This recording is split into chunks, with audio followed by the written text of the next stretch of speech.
that there is a lot of misconceptions around trusts. And I think that people think, well, I'm not rich. I don't need a trust. I mean, what do you think about that?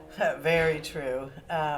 So in the days gone by, it was only that rich people were involved in trusts. And I don't know about you, but I didn't grow up rich.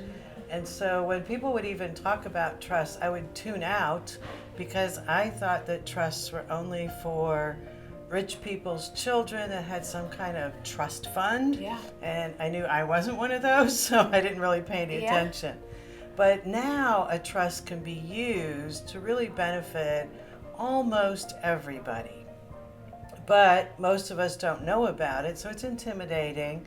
We're kind of afraid to ask questions because we don't want to, seem like we're not educated. But it's very common for people not to know about a trust. Even a lot of people that have a trust don't know why they have a trust. So let me tell you some advantages of a trust that I think would be beneficial for anybody in any economic bracket that they could benefit from it. And one of the first things is if you own real estate, you usually have to go through probate court in order to pass real estate from one person to the next. And so we've talked about a last will and testament, and a lot of people believe that will avoid probate court, but that is not necessarily true. If you own real estate, you still are probably going to have to go through probate court to pass that real estate from you to your beneficiaries. But with a trust, you can pass it from you to your beneficiaries without going through probate court. Sure. So now, let's say, what is probate court? Because that's another, misunderstood concept because people don't do this every day. But probate court is the legal process of passing our assets from us to the beneficiaries we want it to go to. And so the court approves what we have in the will and makes sure that it's distributed the way that we wanted it to be distributed. And so by going through the court process, one, it usually takes a long time.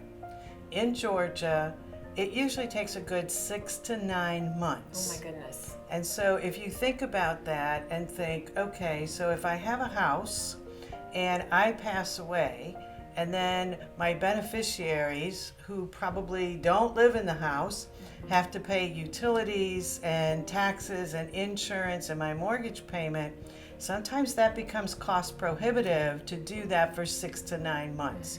Most of us can't take on an additional, household payments. And so that's one advantage. Another advantage is that it's private. If it's in a trust, then it doesn't go through the probate court, and then it's not a public record. So everything that goes through probate court is a public record. It would say that, okay, Deanna, I have left you, $10,000, and now everybody knows you just had this windfall of $10,000. Oh my goodness. Wow. Yes, and so there's so many scammers and people out, to take advantage today. It's really a ripe area for that to happen. So I like that with a trust you can avoid the publicity and the public record. So the other thing with a trust is that because you're not going through probate court and because you're not waiting all this time, your beneficiaries get your money or your assets right away.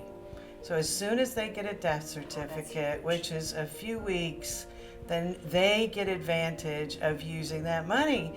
And that could be to pay for your funeral or your medical expenses or, to take care of the household bills and those types of things, or for them just to live on. So there's no sense in paying attorney fees and court fees and stretching this out if you don't have to. So those are some of the advantages. And then there's a lot of different types of trust. You can also use trust to protect assets, but we'll save that for another question. Perfect. Okay? I think that is exactly true, that the word trust in itself is very intimidating to most. So I love how you've just simplified that. Thank you so much. Well, thank you.